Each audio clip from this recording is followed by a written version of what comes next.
porque ya está con nosotros el ingeniero José Blandón Castillo. Buenos días, Fernando. Buenos días días a toda nuestra audiencia. Oiga, un saludo a la gente de Parita. Oh, Si tremenda usted fiesta quiere patronal, ir a fiestas buenas, tiene que ir a Herrera o a Los Santos. Porque nosotros sí somos especialistas en hacer fiestas. Sí, y buenas. Mira que el otro día Monseñor Ulloa nos reunió a mí, a Álvaro y a Siria en una reunión para hablar sobre la Jornada Mundial de la Juventud con un señor llamado Iago de la Sierva que vino desde el Vaticano. Y yo le decía, bueno, la suerte que usted tiene es que los 4 que están aquí venimos de lugares que reciben muchas más personas que durante sus fiestas patronales. Es decir, cualquiera suerense sabe lo que es recibir mucha gente en pocos días y despacharlos y darles todo lo que se tiene para que se sientan cómodos y felices durante las fiestas. Así que yo creo que vuelvan.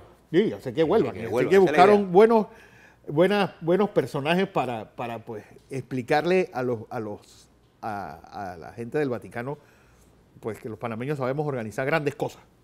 Bueno, pero no solamente porque ustedes son del interior, que ustedes estaban reunidos era el cogollo. El cogollo. El cogollo de la comunicación con el cogollo de la iglesia. Es una reunión del cogollo. Sí, así que alta conspiración entre estos 3 periodistas y el monseñor. Bueno, un saludo al monseñor, un hombre muy humilde. Sí. Humilde. A mí me gusta conversar con ellos. Yo le llamo los hombres de Dios. Oiga, usted que es viernes, dice Fernando que se toma un periñón. Un periñón está carita. Sí, yo le he dicho una champaña. Pero usted me dijo Juan Carlos Tapia, que sí sabe de vino, que hay vinos baratos y buenos. Y hay vinos caros que son malos, pero la mayoría de los caros son buenos. Entonces yo le dije, Juan Carlos, deme la lista de los buenos baratos y ahí nos vamos. O sea, hay vinos italianos blancos buenos. Entonces usted cómprese una botella de 11, 12, pero dice que sea bueno, ¿eh? Porque hay vinos baratos malos. Y pongo un Klederman ahí de fondo, sí, aquí, y vea usted el viernes que va a pasar agradable. Y entonces hago un balance de lo que ha pasado esta semana, que ha sido llena de muchas noticias. Bueno, vamos rápidamente al campo internacional para volver a los temas centrales. Me impresionaron las declaraciones del director de la Caja del Seguro Social. Le hablo ahora de ellas. La crisis política en Ecuador. Usted había hablado de crisis. Bueno, Ecuador acaba de venir una elección y ya el movimiento Alianza País entra en su primera crisis de gobierno apenas unos meses. En que le ganaron a Trump. Jorge Glass, vicepresidente, lo dejaron sin funciones. Este otro vicepresidente que plancharon rápidamente. Anoche se reunió Alianza País y hoy están promoviendo una reunión entre el presidente y vicepresidente. Jorge es un cuadro del presidente Correa. ¿Qué va a pasar ahí? No sabemos. Pero hay una crisis de dirección porque el presidente Moreno no puede gobernar sin Alianza País. No tendría base social. Entonces ahí hay un problema en cierne. Venezuela. Hoy, contra viento y marea, va la Asamblea Constituyente. Ya la policía bolivariana se tomó el Congreso y en la mañana se va a instalar los 475 que son constituyentes. Me alegro mucho que Antonio Ledesma, Antonio haya regresado a su casa. Es un hombre de 60 y tantos años, pero es un dirigente que merece respeto. Un hombre al cual le tengo un gran aprecio personal y político. El Vaticano acaba de anunciar o le acaba de pedir a Venezuela que no conforme esta Asamblea Constituyente. No, eso ya está listo. Eso va y va a profundizar la crisis. Le vamos a contar la próxima semana lo que ocurre allí. Pero donde también se profundice la crisis en los Estados Unidos. El fiscal especial que estudia el caso de las investigaciones de Rusia y vinculadas a Trump, designó un gran jurado. ¿Para qué es un gran jurado en la justicia norteamericana? En la justicia norteamericana, los fiscales para llevar un caso tienen que reunir a un grupo de ciudadanos de la circunscripción donde esa fiscalía actúa, unos 15, para presentarle un caso contra una persona. Ese es un gran jurado. Son ciudadanos que son llamados por el fiscal para que escuchen los argumentos de una investigación en desarrollo. Esos señores tienen la facultad constitucional y legal en los Estados Unidos para decirle al fiscal, hay un caso, y se levanta lo que se conoce en inglés con la palabra indictment, un llamamiento a juicio. El indictment puede ser abierto o cerrado. Sí, el indictment y el fiscal lo puede mantener allí sin tener que abrirlo, es decir, no hace, lo tiene cuando lo necesita, o lo hace y lo comunica inmediatamente. Entonces se dice los Estados Unidos versus fulano de tal. Eso es lo que es. Cuando un fiscal lleva al establecimiento de un gran jurado es porque él presume que tiene un caso, no necesariamente que va a terminar un caso, pero él asume que la información con que dispone le permite hacer un caso. Cuando esto se lleva al gran jurado, esta investigación, es un paso superior a las investigaciones de la propia fiscalía. Lo que quiero decirlo con ello es que el señor Trump entra a una seria dificultad, así pasó con el señor Nixon. Y el gran jurado puede llamar a juicio al presidente y entonces tendría que pasar al Senado para un impeachment al presidente o a quienes el gran jurado considere, dejando al presidente si no es el caso. Ahora que la crisis en los Estados Unidos se profundiza y por eso que el presidente Trump presiona para que Jeff Sessions deje la Secretaría de Justicia porque es el único constitucionalmente que puede votar al fiscal especial designado. Mire cómo están los Estados Unidos y hoy salen nuevas revelaciones. Acuérdense que nombraron al general Kelly como jefe de gabinete del gobierno de Trump. ¿Y qué resulta? Él iba a parar las filtraciones. Bueno, ayer hubo la super filtración, las conversaciones telefónicas entre el presidente Trump y el presidente Peña Nieto y el presidente de Australia, el primer ministro de Australia. Bueno, el presidente de México quedó bien mal parado. Pobre quedó. Ha quedado como un pelafustán, para decirlo en panameño. Y eso va a tener serias implicaciones. Que no hablara más del costo de dándole instrucciones. Fíjese usted cómo estamos en el mundo y las filtraciones se producen después que el señor general Kelly asume el control. Eso es lo que está pasando. El mundo empresarial de Trump, la gente que camina en Wall Street y hace negocio, han entrampado en el mundo conspirativo de Washington, porque si hay una ciudad en el mundo en donde las conspiraciones son a diario y contra todos, esa ciudad se llama Washington. Por eso que a mí hay dos ciudades en los Estados Unidos, Nueva York de los negocios y las grandes cosas en términos de inversiones y qué sé yo, y Washington, la capital real política del imperio, donde está el poder político, allá está el poder económico. Bueno, acá en Washington se conspira todos los días. Bien, yo quisiera hablarle sobre casos nacionales y voy a comenzar con el caso de ayer, de Ricardo Martinelli. Y lo primero que quiero decir es que quiero felicitar a Iván Donoso por la extraordinaria cobertura que dio desde Miami y la compañera Diana Correa. Esa no es familia tuya, ¿no? No. ¿No?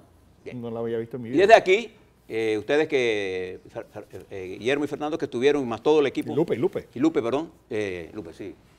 Lupe engalana la pantalla cada vez que sale.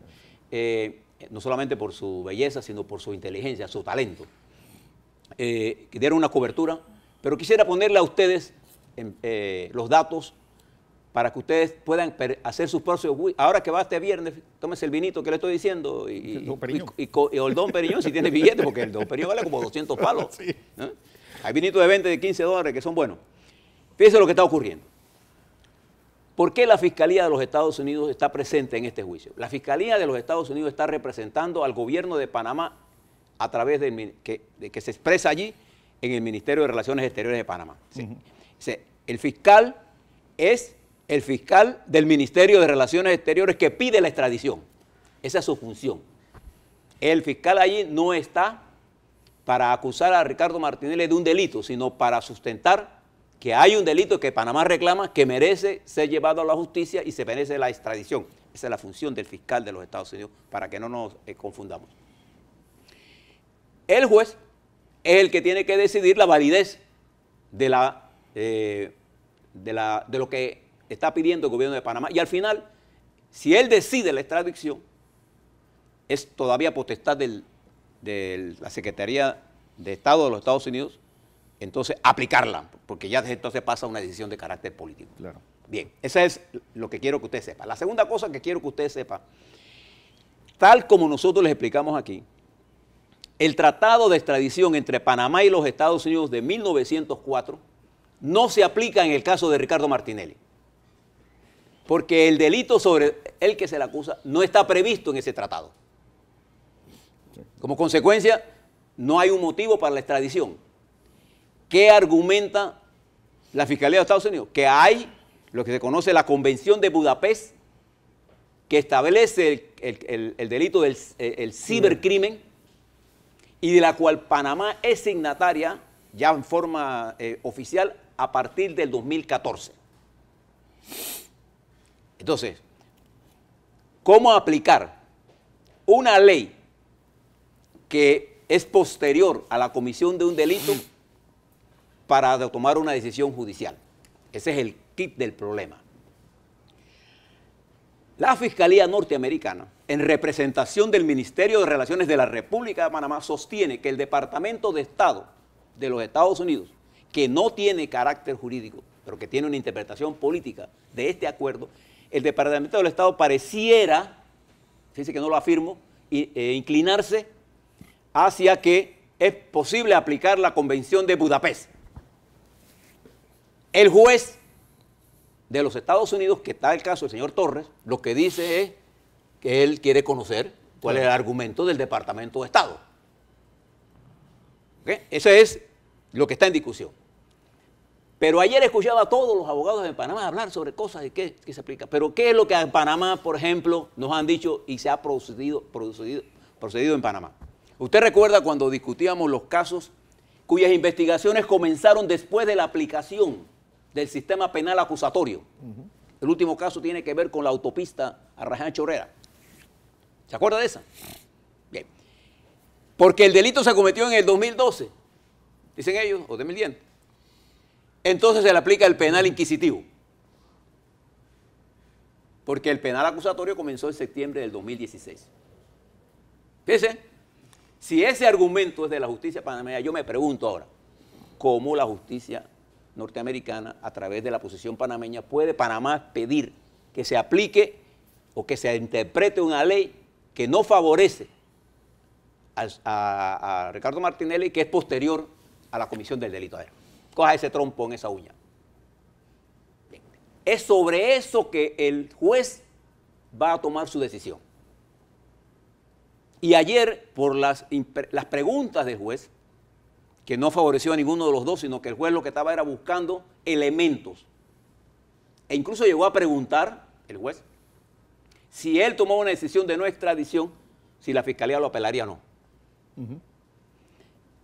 Si usted hace un resumen, ayer hubo un empate técnico ante la Fiscalía y la defensa, pero hay un problema técnico, jurídico, que debe ser resuelto por el juez el 22 de agosto, que es si es legal la aplicación de la Convención de Budapest para un delito que se cometió anterior a que Panamá fuera signatario formal de ese acuerdo.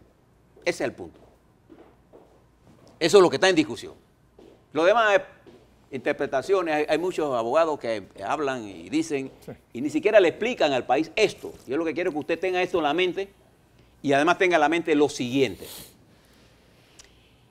Si el juez norteamericano decide extraditar al presidente Ricardo Martinelli hacia la República de Panamá y él escoge como la razón el espionaje y lo manda a Panamá por ese delito, el presidente Ricardo Martinelli no podrá ser juzgado en Panamá por ningún otro caso nada más que por ese. ¿Qué le parece? Entonces, si usted lo mira fríamente y ahora conoce la legislación panameña con respecto a este delito en particular, hay una ley que se reformó en el 2003, 2004, antes de que Ricardo saliera, el presidente Martinelli saliera de mandato, que bajó las penas de la intersección ilegal por debajo de 4 años. Como consecuencia de esa cuestión, no habría detención preventiva. Entonces, si usted lo mira ahora objetivamente, porque yo vi a todo el mundo diciendo, no, que el presidente es cobarde, que no sé qué. Aquí hay un problema jurídico en desarrollo y yo imagino que los abogados de Ricardo Martinelli le estarán dando los consejos legales. A Ricardo Martinelli le conviene pelear la extradición y si es por ese delito, él vendría a Panamá y solo podrá ser juzgado por este caso, de acuerdo a la legislación vigente. Y no podría ser detenido después de la imputación, porque la pena, incluso si le dan detención, eso corre contra la pena. Entonces, esta es la realidad jurídica. Hay que entender esto. ¿Y por qué es importante que usted lo entienda? Porque aparte, quítele los polvo y paja de los análisis políticos, de las intenciones detrás del análisis político de cada cual. Esta es la verdad jurídica. Ahora, la verdad política, yo le doy mi opinión. Yo creo que si usted mira bien, Ricardo Martinelli le conviene terminar la pelea por la extradición y si lo extraditan, estaría ganando. Sí. Y si no lo extraditan, derrotaría al gobierno de Panamá. O sea, fíjese la situación en que se encuentra. Mírelo desde el punto de vista objetivo. A menos que el juez incluya otros delitos. Pero Panamá se centró sobre espionaje.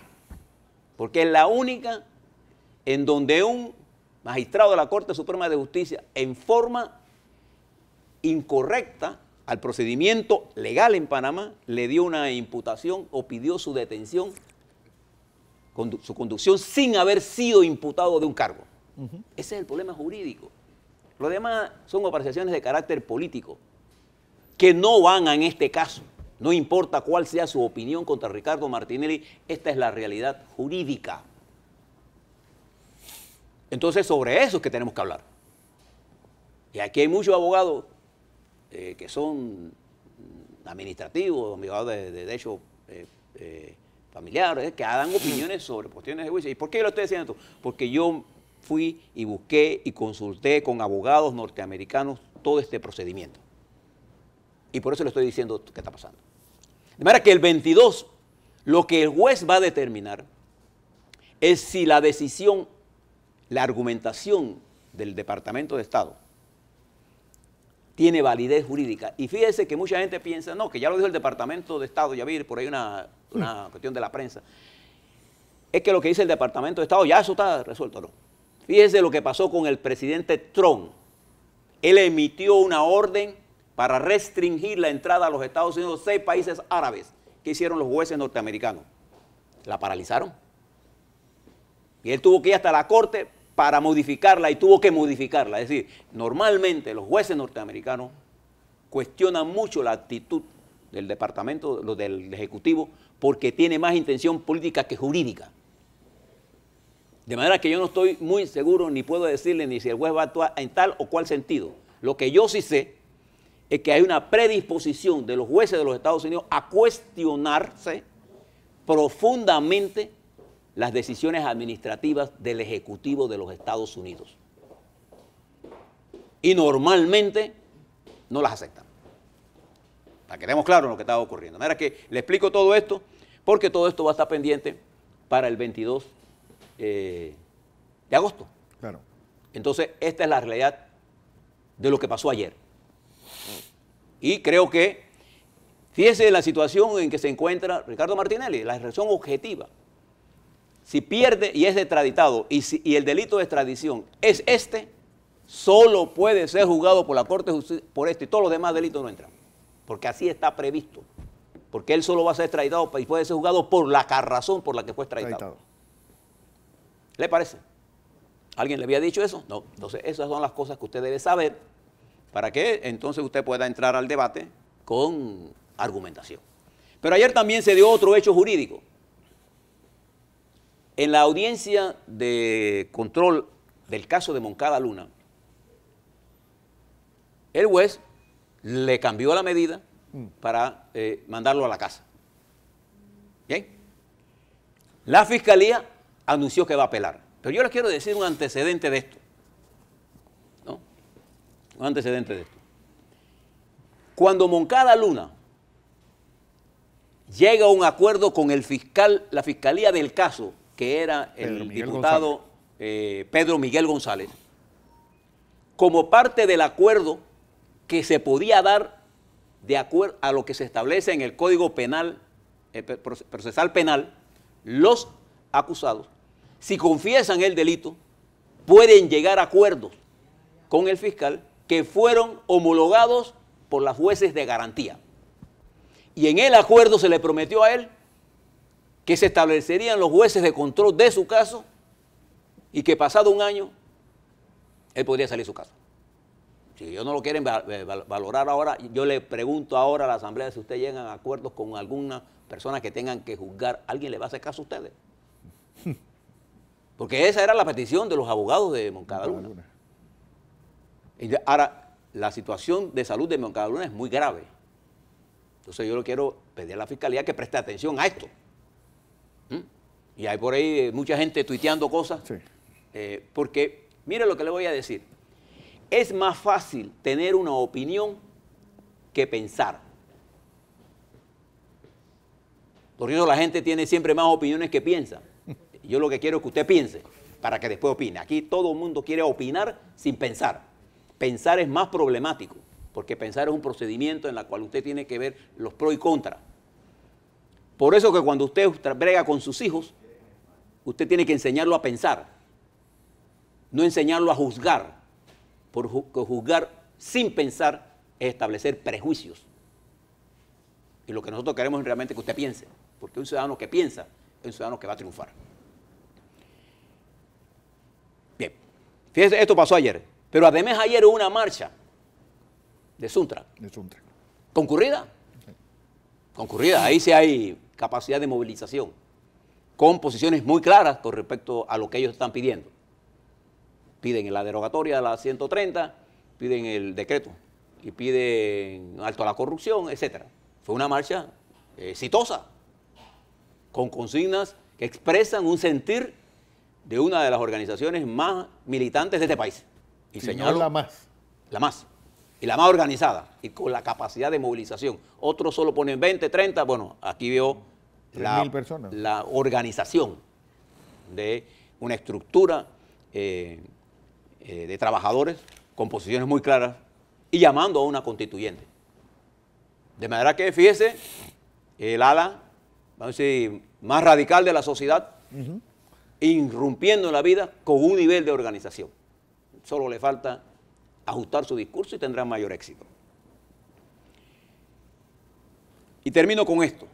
Usted puso esta mañana las declaraciones del director de la Caja del Seguro Social. Son dignas de un análisis, de una reflexión. Usted recuerda cuando Ricardo Martinelli fue director de la Caja de Seguro Social. Usted recuerda que en las mediciones de ese momento, el funcionario público de mayor simpatía era Ricardo Martinelli. Y desde allí, él se convirtió en un problema para los políticos. ¿Y por qué? Porque Ricardo Martinelli le exigió a los doctores y a los médicos que tenían que cumplir el horario. Y visitaba la clínica y se hacía fila para ver qué era lo que estaba pasando. Y tomó algunas medidas administrativas. Al final tomó medidas administrativas que el presidente Valladares no compartió, como por ejemplo la movilización de los fondos. Para la posición de Ricardo era buscar mejores ingresos, pero sacárselo al Banco Nacional era debilitar la finanza del Banco Nacional. Ahí hubo un cruce de cables. Pero Ricardo salió de la Caja del Seguro Social con una alta evaluación de los usuarios de la Caja del Seguro Social. Por esto, el doctor está diciendo, no hay mística. Sí, doctor, no hay mística en la Caja del Seguro Social. En ningún nivel. El único sector de salud donde hay mística es el MINSA, que con menos recursos, con menos sueldos, los empleados del Ministerio de Salud son mucho más dados al trabajo, a la dedicación, al esfuerzo, a cumplir su horario, que lo de la Caja. Es una realidad. Él no ha dicho nada que no sea cierto. Y él habló de que hay una institución, una estructura de crimen organizado para hacer toda clase de fechorías en la Caja del Seguro Social. No lo digo con esas palabras, pero eso es lo que quiso decir. Una especie de frustración. Escuché en la voz del doctor Martí. Pero para combatir el problema de la seguridad en la Caja del Seguro Social, doctor Martí, lo que este país necesita es una reforma sanitaria.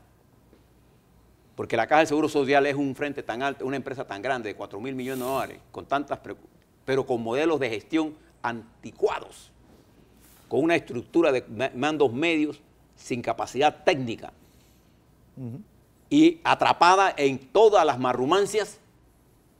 Usted no se entera ni, qué sé yo, ni del 90% de las decisiones administrativas que se toman ahí al margen suyo. Hombre, aquí se venden en los parques las medicinas de la Caja del Seguro Social, en cajetas, se venden. Entonces, solo una reforma de cambio de gestión, de cuál es el modelo de gestión, quién se va a encargar de la salud. Y eso por constitución le compete al MINSA. Pero toda esa estructura de organizaciones, de más de 17, 18 organizaciones, todo lo que sirven es para parar cualquier cambio. Fíjese que este gobierno aumentó los salarios médicos, e incluyendo los de educadores, y no se ha producido ningún tipo de reforma. Lo que se ha producido es un aumento del gasto de salarios sin un incremento de la productividad laboral. Entonces lo que necesitamos es una reforma. Y para hacer una reforma ya es tarde para el gobierno de Varela, ya no es posible. Esta debe ser una de las cosas fundamentales del próximo gobierno. Y finalmente, ustedes estaban hablando de la cantidad de candidatos independientes. Fíjense lo que le voy a decir. La ley electoral vigente establece que habrá candidatos independientes y que de la cantidad de candidatos independientes que participe solo quedarán con capacidad de ir a las elecciones los 3 que tengan mayor nivel de inscriptores y que hayan sobrepasado la cuota del 2%. Y yo los invito a todos estos que están ahora para que vean lo difícil que es conseguir votos, porque mucha gente habla aquí tonterías, pero para conseguir, si no, pregúntenle a Muñoz. Muñoz tiene un partidito, Alianza. Un partido en formación que ya está cerquita. Y quien más ha logrado esto rápidamente ha sido el FAT, que ya es partido. Entonces, ahora tienen que conseguir cerca de 37.000 votos. Vaya a ver para que vea si los consigue. La mayoría se va a quedar con 1.000, 1.500, pero entre más haya, más se divide el voto independiente. Y si hay 30 candidatos y cada uno se lleva 10.000, serían 300.000. Ninguno va a llegar a 10.000. Probablemente 2 o 3 llegarán al 2%. Sí. Cuidado, porque esto no es soplar y hacer botella. De manera que aunque lleguen 10, solo quedarán 3. Y es lo más probable que en el año de 2019 tengamos 4 partidos con candidatos presidenciales y 3 independientes para 7, de manera que estaremos hablando entre 5 y 7 candidatos con la probabilidad de que entre 2 se polariza. Ese es lo que vamos a tener. Y ojalá salgan y se den cuenta de verdad cómo es el mundo, porque muchos creen que son las grandes y divinas pomadas, pero no tienen ningún arrastre. Mire las convocatorias que hay. No arrastran ni a los Y además, si usted quiere el consejo de alguien que tiene algo de experiencia en política, es demasiado temprano, porque el temporal que viene se va a llevar a las palmeras grandes y a las palmeras chiquitas que resisten más los temporales. Así es.